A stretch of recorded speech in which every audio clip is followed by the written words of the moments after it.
This is In the Black with T. Dallas Smith. Conversations with trailblazers, glass ceiling breakers, and champions for change who inspire and cultivate leaders every day. I'm back in the black with Richard Slaton.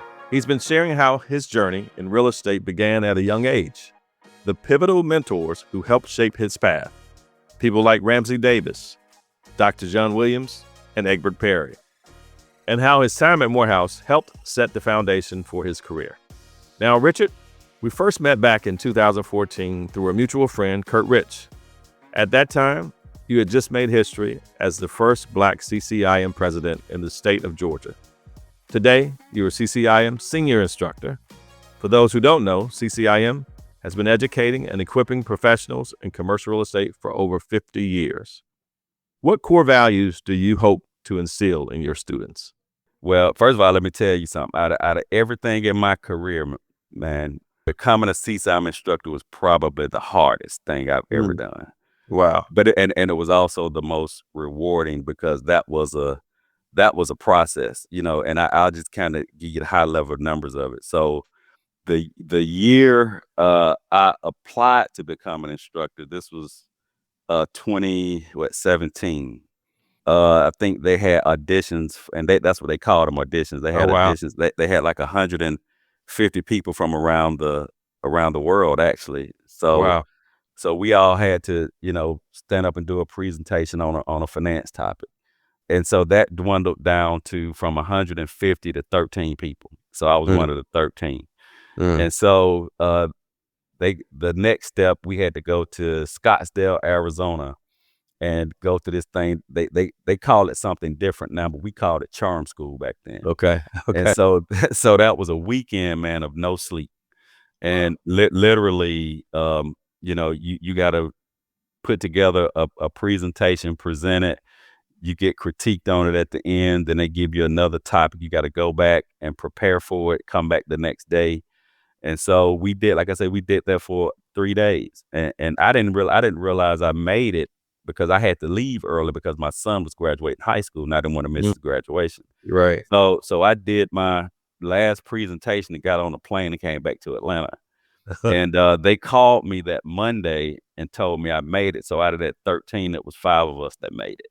Wow. So that was the hardest thing. So to answer your question, because of that process, what I try to instill in my students is work ethic. Work ethic and be technically sound. Those are the two things I try to instill in them. I'm curious, when you're putting this stuff together for CCIM, you didn't know these topics that they were going to present to you that you had to present. Yeah. They would just come and you've got to, what was an example of one of those? I had to do a presentation on time value of money. Okay. And I had to, talk about net present value, internal rate of return, the relationship between the two. And, that came from, my training at Morehouse, my finance degree. So that's how I knew it. But no, I didn't know what the topic they were going to give me. They just gave me one and I had to go back and present it. Wow. I think one of the things too, I've noticed, I've had the pleasure of sitting in not a formal CCIM class that you did, but I'd say an informal CCIM class that we did with the Atlanta Commercial Board in conjunction with CCIM. And the one thing that always kind of stood out about you to me was the ability to take something very complicated, but make it not complicated to go to the normal person. Yeah. What do you attribute that ability to? I call him J-Dub. That's John Williams. Okay. Because what he used to say to me all the time is that you know what you're doing and you know what you're talking about when you can explain it to anybody and they understand it. That's where that came from.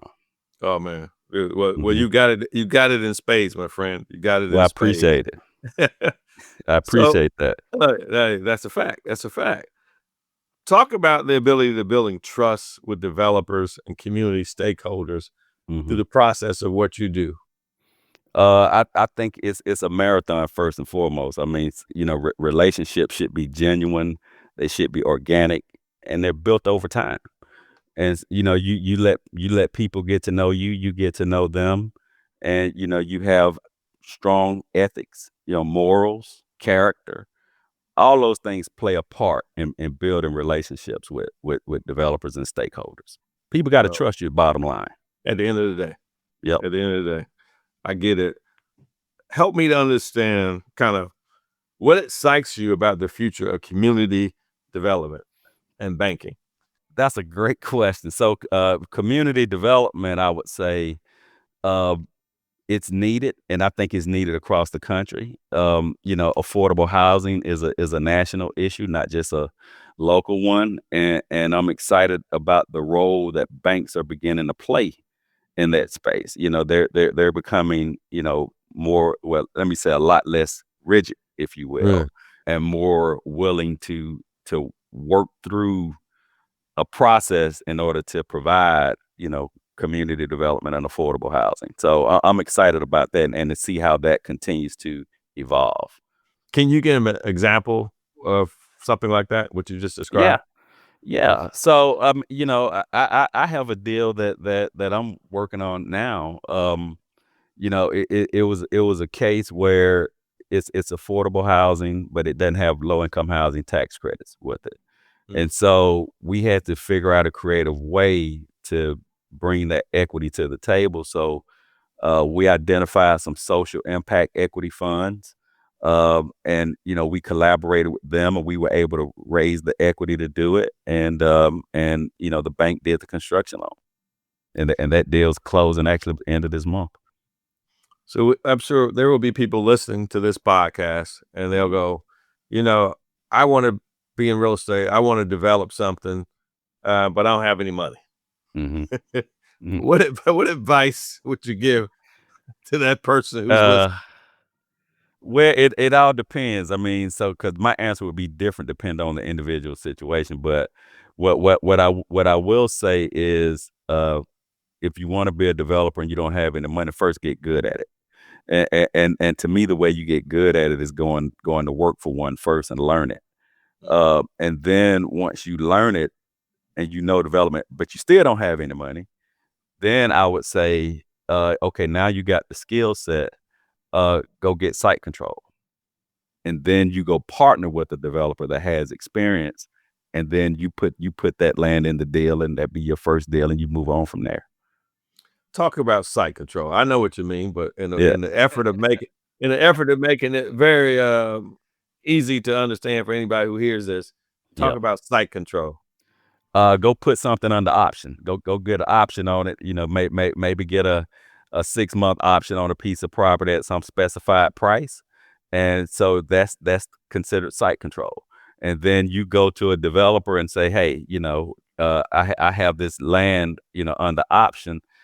Would you be willing to partner with me to develop it? That is the simplest form of it right there. It is. One guy who was a master of it, and I did a ton of it for him, was Herman Russell. Oh, yeah. We controlled a lot of sites, and hey, that strategy works. And it does. I think people get a little afraid because sometimes they don't have the big pockets, but they can't figure out how or why. And Herman used to say this, Richard, buy it when it's ugly. Oh, yeah. Yeah. I agree with that. Ross Perot say buy in the inevitable path of growth. So what I've put both of those together. Buy it when it's ugly, in the inevitable path of growth.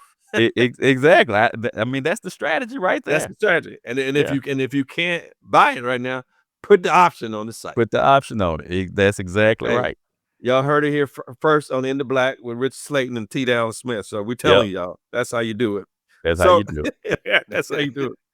Richard, help me understand, how do you define success at this stage in your career, and how has that evolved over time?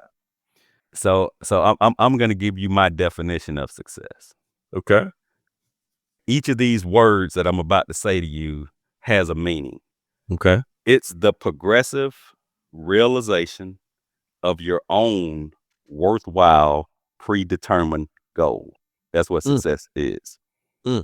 Say it one more time, Pastor. I'll say it one more time. It is the progressive realization. Progressive, keep moving forward.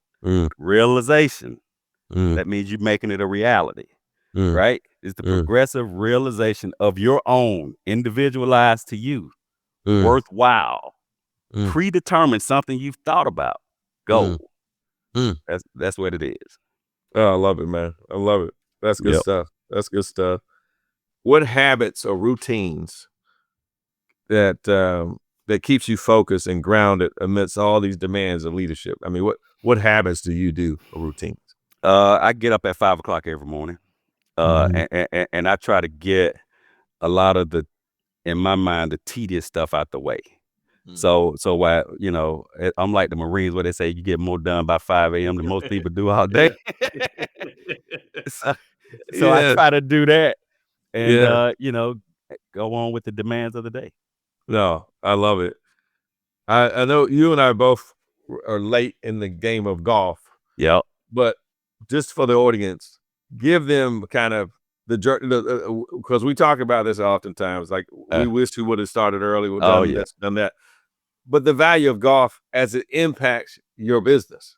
Oh, yeah. I mean, most business is done on the golf course. Listen, especially during the pandemic, when we couldn't sit down and have lunch with people or go to dinner with people or breakfast, I met clients on the golf course and we meet out there and talk about their deals and, we get a lot of stuff worked out. And think about it. You playing 18 holes of golf with somebody, that's 4.5 hours. You get to know them pretty well.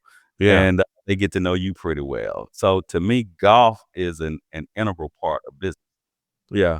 And it's fun too. It's a lot of fun. And it's for me, and we've talked about this, it's the only place I really relax. Me too. Yeah. I can focus, and like when I'm focused on doing one thing, hitting that golf ball. Exactly. We both played East Lake last week, and we're both proud to say we finished with the same ball that we played with. Oh yeah, absolutely. Absolutely. So that means that's that success, that progressive realization. Because we come a long way, man. We used to have, dozens of balls that we go through. Absolutely. When we first started playing almost 8 years ago. So, so it's constant, progressive. Keep moving forward. Richard, is there anything you like to say before we get ready to wrap up, man, this segment of In the Black? No, man, I just want to say I appreciate you having me on, man, and I've enjoyed our conversation, and we're gonna have plenty more when we on that golf course. There we go, man. 1:30 tomorrow, tea time. Yes, sir. You've all been listening to In the Black with my dear friend Richard Slaton. Richard, we wish you nothing but continued success, and hopefully somebody hears this and gets inspired. And if they want to reach out to you, how can they reach out to you, Richard? They can just call my cell. It's 770-377-6008. I'm always willing to help in any way I can. Y'all heard that. Say it one more time. 770-377-6008. I sound like a commercial, don't I? Hey, man, you sound good, brother. This has been In the Black with T. Dallas Smith. To find out how you can change the dominant narrative in the commercial real estate industry and challenge the status quo to improve the lives of others, go to tdsintheblack.com. In the Black with T. Dallas Smith is a production of Forbes Books.